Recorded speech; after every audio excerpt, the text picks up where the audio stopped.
The ring came up some way. Maybe I mentioned it to him. I don't know how the story came or the subject came up, but anyway, we sat there and his father had given him a ring when he entered the Marine Corps. His ring was a great big ring. It was about a quarter-size ring because his hand was so big. And in his family, the genes, on all the men, not the women, but all the men, these two fingers were growing together. And he couldn't wear the ring naturally on his ring finger because it was growing to the other finger. So he wore it on this finger, on his left finger, right there. We're sitting there, and somehow we got serious, and I said to him, or he said to me, if anything happens to me, and neither one of us ever dreamed anything would happen to us, if anything happens to me, I want you to take this ring and send it to Ruby. And then he said, okay, I'll do that. If anything happens to me, you take this ring and give it to Dad. We shook hands. Okay? Moved to it. So, forgotten. We went on about our business. On March the 6th, 1945, we were in an advanced attack on the Japanese. And I run forward to jump in some kind of a little dugout place where I could get a little bit of protection, and he went by me. And as he did, a grenade came in and hit him dead center on the helmet, and it was instantaneous. I ran to him, but he was already gone. But when I did, he was stretched out on the ground, and one of the first things that I saw after I checked to make sure that he was gone was that ring. And it had been months since we had done that shaking hands agreement. But that hit me like a ton of bricks, and I began trying to pull the ring off. We hadn't bathed or washed or anything else for days. I couldn't get the ring off. In the Marine Corps, it is an absolute court-martial offense if you take anything off of the body, and I'm sure that's true in any other branch. You just don't do those sorts of things. But we had made an agreement. We had shaken hands, and I felt an obligation. So finally, I spit on the ring, and that gave me enough that I could get it off.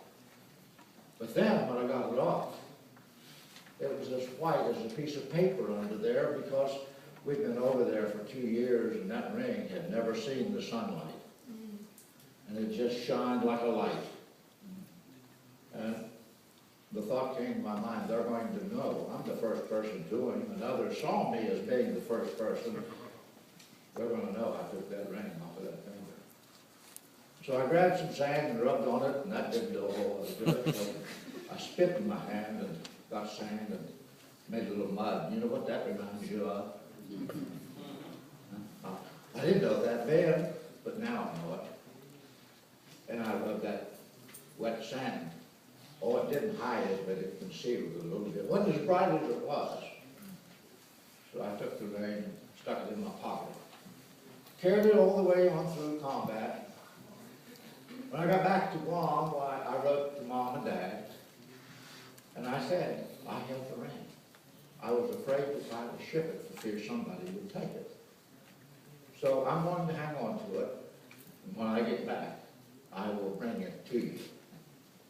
Now, they live in a little town called Floyd, Montana, just before you cross the Canadian border in northern Montana.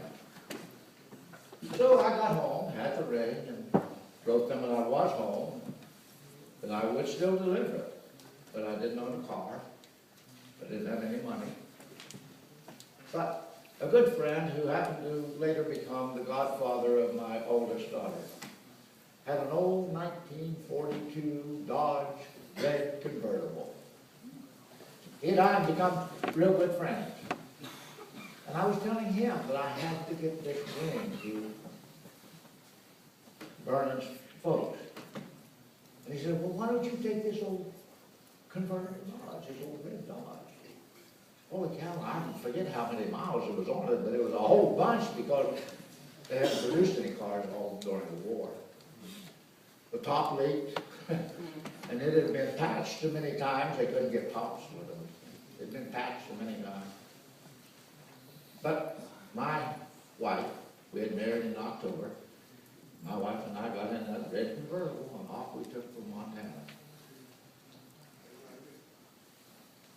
We lived very cheaply, slept in the car most of the way. But we got there and finally found the place. GPS didn't exist in those days. And wheat country roads, they weren't paved and they were hard to find because they didn't have any names on them. But we finally found, asking several questions to several places, and we finally found their home. And I delivered that ring to his mom and dad.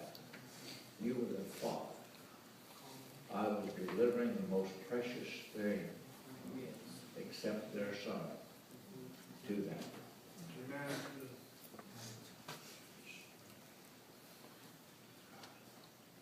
I hope that there's some young folk here that will take that to heart. You're going to meet people every day of your life that is